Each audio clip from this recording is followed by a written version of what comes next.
There's trouble in paradise. Nations in the South Pacific are sick of us simply thinking of them as sunny playgrounds for postcard holidays. Many have significant problems which threaten their very existence. In the last few months, Scott Morrison has been trying to convince leaders around the Pacific that Australia is looking out for them and wants to help. But the Prime Minister isn't receiving much thanks in return. And that's because China is on the march and seems prepared to splash more of its cash in the region. How it's doing that, though, as we discovered, is alarming, at times sinister. Right now in the Pacific, seeing red has a lot of people seeing red. 2 months ago, the Pacific nation of Kiribati switched its allegiance from Taiwan to Communist China. So this is very clearly somebody tailing us. We're not being paranoid. No, this is actually very real. Now, as the first foreign journalists to try to report here since, we're under surveillance, then house arrest. My other instruction is to transfer you, only you, to a cell. 3,500 kilometres west, in the Solomon Islands, a glimpse of how China might buy its alliances in the Pacific. So they rang you and said, we've got $1 million for you if you come to the hotel and accept the switch to China. Yes. And just to the north, in war-torn Bougainville, with its legendary gold mine, we reveal a Chinese master plan. You would be quite happy to do business with China? Oh, yes. How do you describe China's actions in the Pacific? One word, expansionist. Captain Jim Fennell was the intelligence chief of the US Navy's Pacific Fleet, watching China's moves there on a daily basis. Now he's warning Pacific nations swaying to China's influence to beware. China has told all these Pacific countries that it just wants to be their partner. It wants to be involved economically. Do you not believe them? Well, we have evidence that shows that when they say they want to be your economic partner, the end result is they become your economic master. China demands no country in its diplomatic sphere can recognize Taiwan. And there's no doubt the communist superpower has a grand strategic plan in the Pacific, extending its alliances further and further south. And with those alliances, massive infrastructure, like this gigantic wharf in Vanuatu that the country doesn't need, but could dock an aircraft carrier. With recent back-to-back recognition of China by the Solomon Islands and Kiribati, and possibly the soon-to-be independent Bougainville, we asked Jim Fennell to join us on a Pacific mission to report on China's intentions. They're interested in this area because it's essentially the lifeline or the choke point between America and Australia and New Zealand. China has built the Navy that people said they were never going to build. China has deployed their fleet to places they said they were never going to deploy. They believe that they're supposed to be the rightful leaders of this new global order. You know, the British century, the American century, now we're going to have the Chinese century. That's their vision. In September, Manasseh Sogavare, Prime Minister of the Solomon Islands, announced his country was ditching recognition of Taiwan, chosen to be on the right side of history, for Communist China. A move Deputy Opposition Leader Peter Kenalira says was more a dash for cash than considered diplomacy. Are you happy that your country has switched allegiances from a democracy to a communist state? For me personally, I'm not. We should have taken our time and not be dictated and marching to the beat of a more dominant country. It's really China first, and not Solomon's first. And here in the Solomons, we found direct evidence that China's influence could have a sinister side. So they rang you and said, we've got $1 million for you if you come to the hotel and accept the switch to China. Yes. Daniel Sudani is the premier of the Solomons' largest island, Malaita. He says he was offered a $1 million bribe to back his country's switch to China. You're suggesting that there are a lot of corrupt politicians in your government? Yes.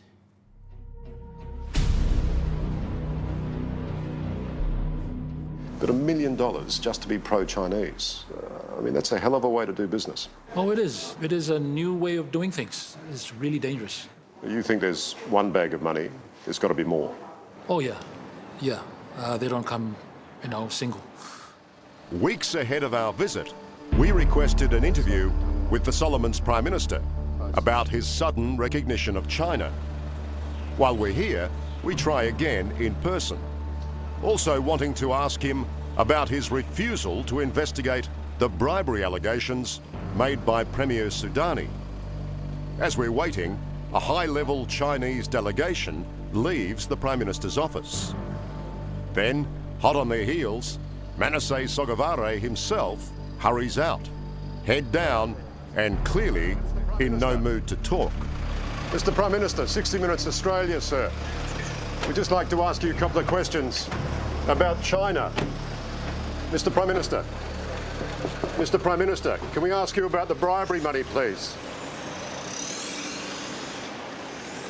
Amid all the claims of bribery, corruption and kickbacks, it appears the Chinese have another novel approach to increasing their presence here, like leasing this entire island of Tulagi for the next 75 years, all 10 square kilometres of it, including the deepwater port, oil and gas rights, fishing rights, forestry rights and tourism rights. The Chinese want all of it, and the locals are not impressed. When I heard about it, I thought that China is a communist country and the Solomon Islands is a democratic country. Margaret Manu is an unlikely enemy for China to make. But here on Tulagi, where land ownership is matrilineal, she's the voice of her people. And the people here didn't want to be owned by the Chinese? No. 60 Minutes has obtained a copy of the lease document, which is almost comical if it wasn't so sinister. The agreement was signed by Tulagi's provincial leader, who locals say hasn't been seen here since. And, luckily for Margaret and her people, it was ruled unlawful when it became public. So there was no consultation? No, not at all. So the Chinese company just came in here and tried to have the agreement signed by one person, and that was it? That's what happened, without the people knowing what's going on. And what we're seeing now from our visits to the islands here is that the Chinese are coming in with soft power and lots of cash to buy out local officials to gain access to ports and airfields and resources that give them a controlling monopoly in the islands and thus give them control over this vital sea lane. Coming up, not welcome in paradise. We're being followed by a government car. Why the government of Kiribati There's something to do with the kinds of money that's being brought in. doesn't like nosy reporters. What's happening to us now is basically house arrest. That's next on 60 Minutes.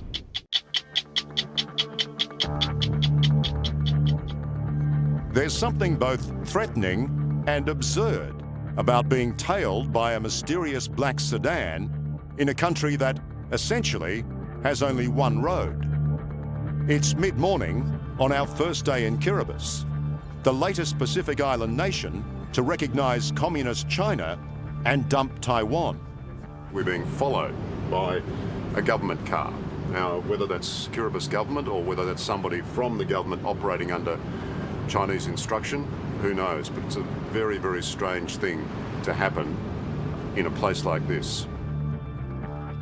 With us is Captain Jim Fennell, former intelligence chief of the US Navy's Pacific Fleet, and someone who's witnessed firsthand how China does business in the Pacific. It could be that the Chinese have said, as part of this deal, you're going to have to pay more strict attention to who's here and what they're doing. Few foreign journalists come here, none since the country's abrupt switch of allegiance to China. One reason is that Kiribati requires a draconian film permit that journalists working in the region say is almost never granted. And gives the government the right to completely censor any news reports. We know we may meet trouble, but have come anyway. A move we'll soon find is supported by very senior figures in Kiribati. What's happening to us now is basically house arrest. On arrival at our hotel, we're immediately placed under house arrest and threatened with imprisonment. If you keep arguing with me, my other instruction is to transfer you to a cell. We have no right in the country. The sensitivities are running high here because Kiribati is critically important to China's Pacific Master Plan. The immense swathe of ocean territory controlled by this tiny island nation is smack in the middle of a secure sea lane China wants to establish, all the way to the Antarctic, which it calls the Blue Economic Passage. So you think this blue economic passage, as China puts it, is just the cover story, is just the start of what they want to do? It's the start of a comprehensive plan that they have to dominate the region. And at first it's with economic development, but it will be followed by fishing fleets and maritime law enforcement, and then eventually naval forces. Back at our hotel, two very high-level visitors have demanded access to us, despite the government agents guarding the entrance. These guys have told us if we do anything, they've made it quite clear today that if we leave the front door of this hotel, we'll be put into a cell. But whose order is that? I take it as the president. The man on the right is Kiribati's founding father and first president, Sir Eremiah Tabai, one of the most respected men in the South Pacific. With him is Kiribati's opposition leader, Tisabu Tabani. In this interview, secretly filmed with their permission, these senior figures told us we were right to come here without a permit, also telling us there's media repression in their country, which has become more hardline since the current government's recognition of China. I'm not surprised, this is the action of, a communist country, taking us around, Sir Eremiah and Mr. Tabani also told us the Chinese doled out $250,000 cash around these islands within weeks of Kiribati's recognition of Beijing. What sort of democratic country spies on journalists and puts them under house arrest? We're embarrassed to be part of that, So you'd be happy to come to our aid? Sure. If we get chucked in a cell. Well, at least there's a little bit of democracy left on Kiribati. Count us as your friends, I don't think, we'll never forgive these guys for doing what do they do and what do they put Kiribati on the map. It's a sad day for democracy. Perhaps safeguarded by the presence of these two men, we were merely deported from Kiribati back to the Solomon Islands the following day. Why do you think the Kiribati government is so paranoid about media crews telling the story of what's going on there? Well, I think it's pretty clear that there's something to do with the kinds of money that's being brought in. How that money's being distributed obviously would be something that they would probably not want people to know about or hear about.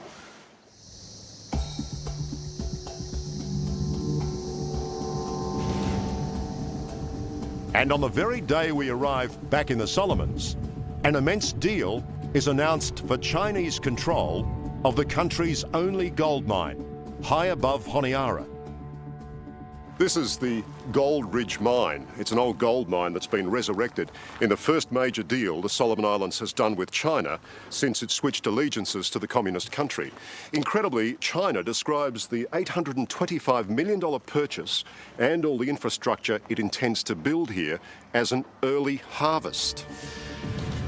And if you need evidence of advanced Chinese planning, we're told by a mine insider that the security guards' uniforms, complete with Communist China's flag, were ordered 6 months ago, even though the diplomatic recognition that opened the way to this deal was only 2 months ago.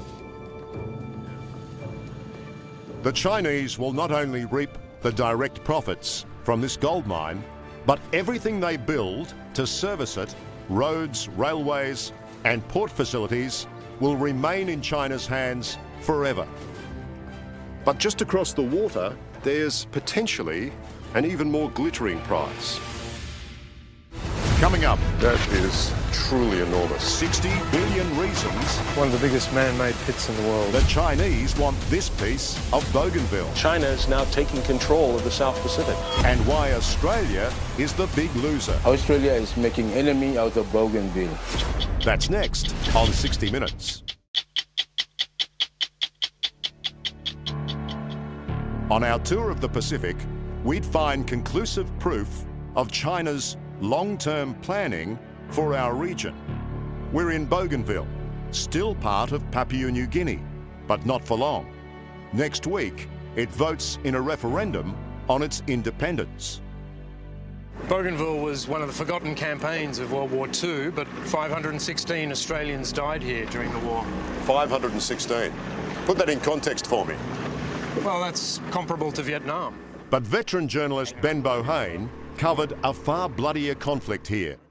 The Bougainville Civil War, where a rebel army fought New Guinea for independence and control of the fabulously wealthy Panguna gold mine.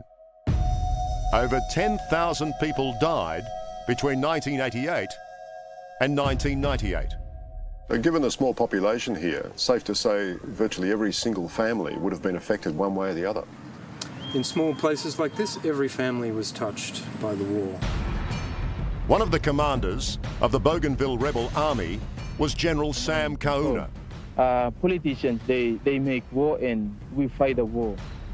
Now, Ben Bohane and I are headed to meet the general at his headquarters in the south of Bougainville's main island. It's hard to imagine fighting a war in this terrain.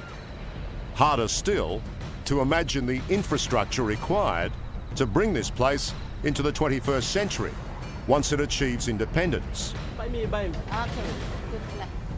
But if it does, General Kauna is one of the leading contenders to become its first president, supported by his formidable wife, Josie. General, how confident are you that Bougainville will become independent? I am sure. I've seen it. I've gone around the island, north to south, seen and heard people expressing their feelings, their views. You've been campaigning relentlessly, haven't you? Oh yes, to make sure that they vote for independence. But central to any hope Bougainville has of becoming a self-sustaining nation lies deep inland, its golden heart, the mine called Panguna. Ben Bohane and I are being given rare access to this legendary place.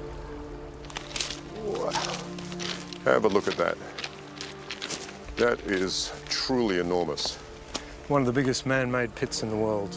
It's estimated Panguna still holds nearly $60 billion worth of gold and copper. So that's what the war was all about? And the future here too, I guess. Yeah. This is the mine that triggered the war and may well be key to the future of Bougainville. It's an eerie place, a frozen moment of the aftermath of war. So it's in here. So it's in here? We meet the Panguna rebel commander, Moses Papiro, who shows us the massive safe where the mine's gold was once stored. Now, welded shut, it contains the weapons his men laid down for peace. How many weapons? Maybe 200 plus. But if Bougainville is denied its independence by Papua New Guinea, which has to ratify the referendum vote, Moses has a somber warning. Moses, is there any way in which those weapons would be used again? Wait to see. Maybe war is coming again, or we don't know. In truth, it's unthinkable that war will revisit this devastated place. But restoring it to production seems almost equally impossible. This mine is set to be the beating heart of the new Bougainville Republic, and the blood pumping through it is destined to be foreign sourced. The big question is, will China win this too? Bougainville now is starting on a clean slate. We will be looking at all avenues. What about China? China inclusive, yes. China is the superpower in the world. We are free. Bougainville is free to be choosing whichever countries that we can have the best deal with. On the eve of the independence vote, an extraordinary revelation by General Kauna. A detailed plan for the complete infrastructure rebuild of the island. And the plan is Chinese. The first offer has come from China. It is here with us. We are still waiting for Australian offer, USA offer of how they could support Bougainville. Roads, ports, and airport, all to be built by China.